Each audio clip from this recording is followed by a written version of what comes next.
I just decided we're going to have fun today. So I went to the Robert Graham store and I bought a few new shirts. Wayne, what did you think? Yeah, no, I saw that one and I said, it fit you too well not to get it. Yeah, it basically says the party's here. All right, I have one question for you, Wayne. Yeah. Before today, have you ever drank in a clothing store? I haven't, no. I mean, we were just like checking out and the guy was like, hey, you want a shot of something? We're like, okay. So we did what, Maker's Mark? Yeah, we killed the bottle. Yeah. So it's going to be a good meetup game. I'm in Vegas, baby. I'm having a good time. I'm having a spiritual moment and just understanding that downswings really suck. And sometimes you just got to laugh at them and enjoy it while the card gods piss in your mouth. So we're going to enjoy our moment. Play smart, everybody. See you at the meetup game. Well, thank you guys for watching this video. We're going to dive into a couple of hands. The first hand we're diving into is a double board bomb pot. So we're four-way action here. We started up the second table a little short-handed. We have 3-7 Jack King. And on the first board, we have a gut shot. Second board, we have a gut shot. And so I do a little bit of a feeler bet and end up betting 20 bucks, and everybody calls. This table's really loose. The turn gives me the nuts on the top and a drawing on the bottom. Now, I'm going to pause it right here. I end up betting $60. The reason why I'm pausing it here is to let you guys know when somebody is essentially betting half pot in a double board bomb pot, they're always betting for value. They're never bluffing. They're never just on one board. As you can see here, I have a heart draw on the bottom, a jack high heart draw, and I have a gut shot straight on the bottom with a 6 and a gut shot straight on the bottom with a 10, even though there's a 10 up there. And on the top, I have the second nuts, and with no one re-raising in spades out there, it's a wet board. I don't mind people drawing to this. So you will run into some philosophies where people say, oh, you should bet max pot here. In this situation, I bet half pot, which is $60. I get one player who calls. Another player is going in the tank a little bit. And keep in mind, you know, there's two hearts out there, and this is four-handed. So four-handed, having the second nuts on the one board and then drawing on the other, I absolutely love this. I'm never going anywhere. I mean, if somebody really has Jack Queen, they're going to take it with them. So we get a caller, and then the rivers come out, and on the first river, we have a 3, which is a total break. And then on the bottom board, we end up making the nuts. So we have nut, second nut. So now in this situation, I want to target any type of 2-pair hands or set hands. So I bet 125, we get a quick call. I tell the player we have nut, second nut, and we targeted exactly his hand, and we're going to scoop this one. This hand is going to be a PLO 4 hand. I have ace, king, jack 3, double suited with hearts and spades, ace high hearts, king high spades. I make it 15, and the gentleman in the big blind decides to make it 50. So he's 3-betting. Again, we're 4-handed at this table to start off with. The mixed game at the Venetian is now running every Friday at 2 o'clock. And it's a 5-5 game now, which makes everything a lot smoother. In any case, the board comes ace, deuce, 4 with ace high spades and deuce high hearts. So here we have top pair, gut shot, straight draw. We do have ace king, so top pair, top kicker. We do have the nut backdoor, both spades and hearts. So with all of that in mind, when my opponent decides to lead out for $35, he actually down bets. And I'm not going to go anywhere for 35 bucks. I have way too much equity in this. It's one of those hands where I can fold on some turns. Some turns I'm going to continue on. Now, when the turn comes out, a deuce, the gentleman goes in the tank for a little bit, and I'm thinking to myself, I'm not going to go anywhere on this board. I mean, it is a deuce of diamonds.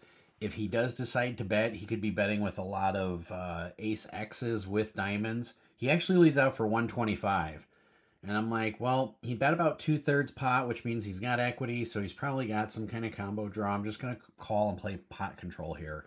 River comes the 8 of clubs, and in this situation, my opponent decides to slow down and check.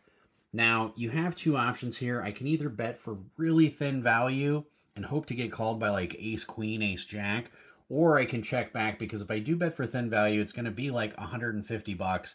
I could be valuing myself against ace 4, so I decide to check back. Turn over ace king, and we end up being good. So we're going to scoop this one.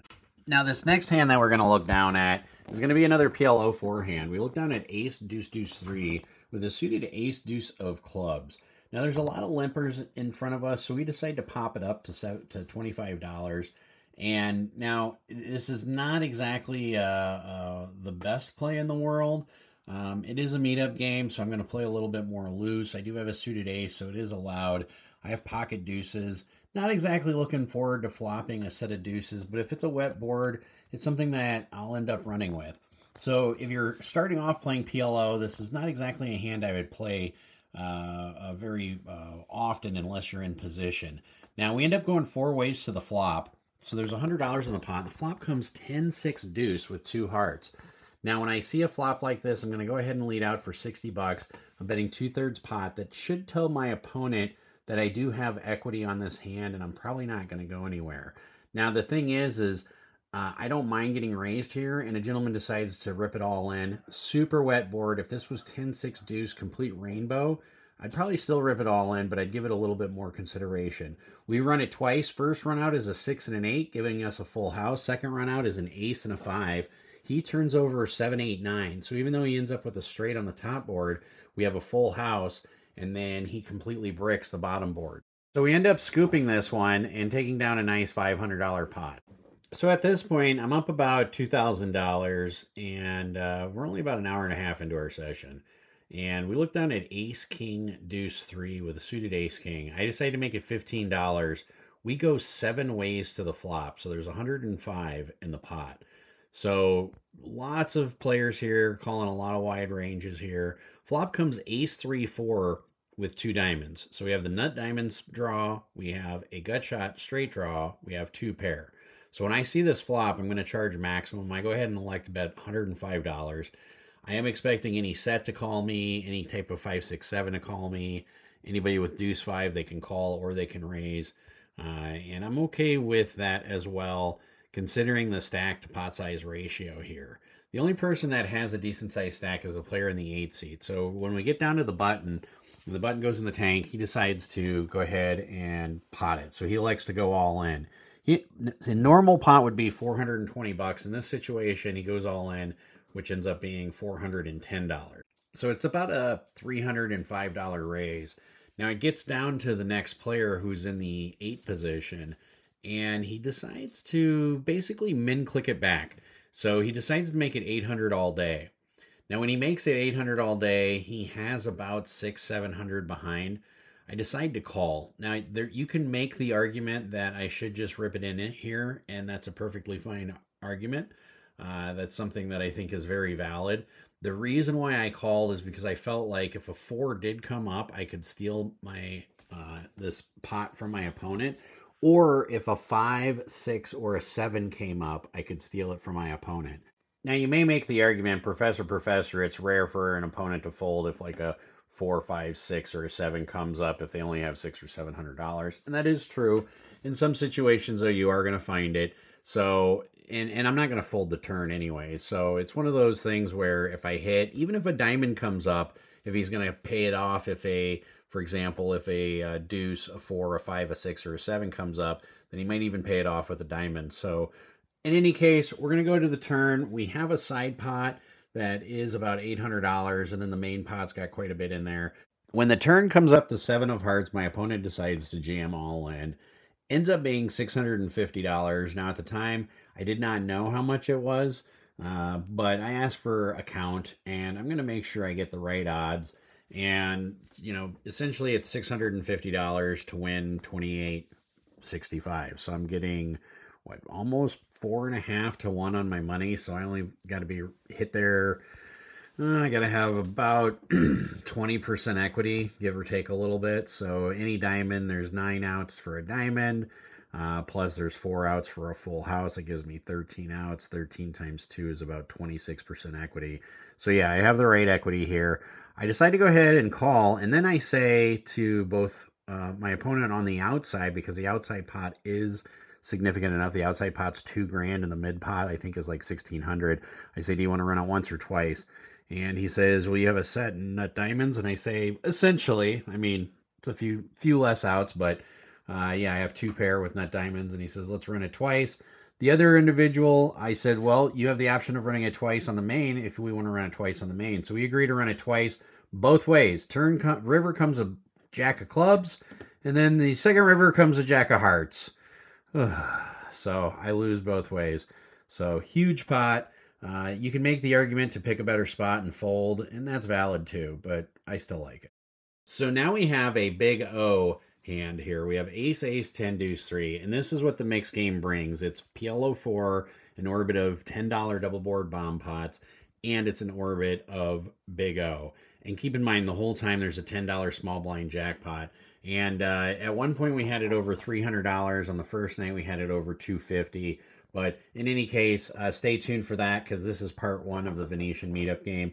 We end up flopping top set with a live 3 and a pair of deuces. So we end up betting $30 into a $75 pot, and we end up getting quite a few callers here.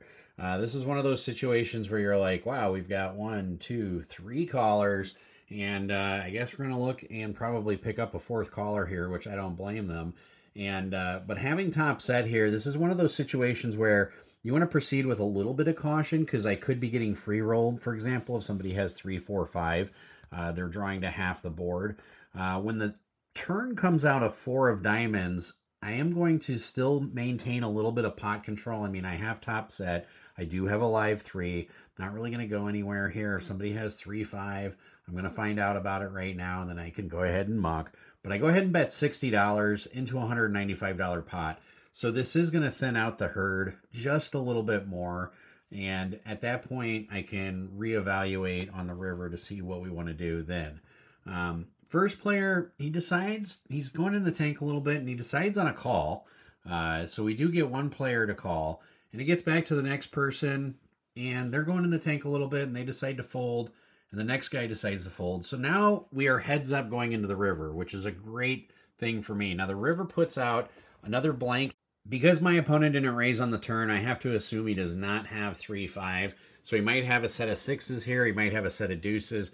I end up betting $85, specifically targeting any hand that is that where it's like 2 pair with a live 3. So ace 4, ace deuce 3. He could have a set of 6s. He could have a set of deuces. I mean, I'm betting $85 into a $375 pot, so he's only going to call 84. He ends up making the call. I tell him I have a set of aces with a live 3. He's not sure if he has a low. I tell him to go ahead and turn it over. He ends up turning over a live 3. He had like 3, 4, 8, 10 jack. So I don't think this player was too familiar with Big O, but one of the things that we work on doing is teaching players new games. So it was one of those things where I was like, turn over your hand, I'll tell you if you get any money back. And he ends up getting quartered. So we end up getting 3/4 of this pot, which ends up being good. So update on the meetup game. I lost that $3,200 pot probably about an hour and a half ago. Currently I'm at like $1,400, so I'm still up $400. And looking back at it, I think I should have just ripped it all in on the flop. And then run it twice. So I'd get 1 extra card, but in PLO that's a big deal. So I mean, it's probably the only thing I could have done a little different, or I could have just folded. You know, there's a very solid argument for just picking a better spot. I don't know, when the flop came out and I saw it, I was just like, oh yeah, like, this is a hand I should run with, and I should have just ran with it all the way through, but oh well. Occasionally we make mistakes too. But yeah, it's absolutely beautiful here in the Venetian. If you do smoke or enjoy marijuana, the best place to do it is when you come out to the poker room, hang a right, and then take your first left all the way out. Just keep going straight. And there's a balcony there. You're away from employees, so just be a little respectful of other people's style. Otherwise, you know, you can smoke in a parking garage, but balcony's much better, and it's a few extra minute walk. But let's see if we can run it up. So we got everybody's vibing, 2 full tables. So we're gonna go see how Wayne's doing.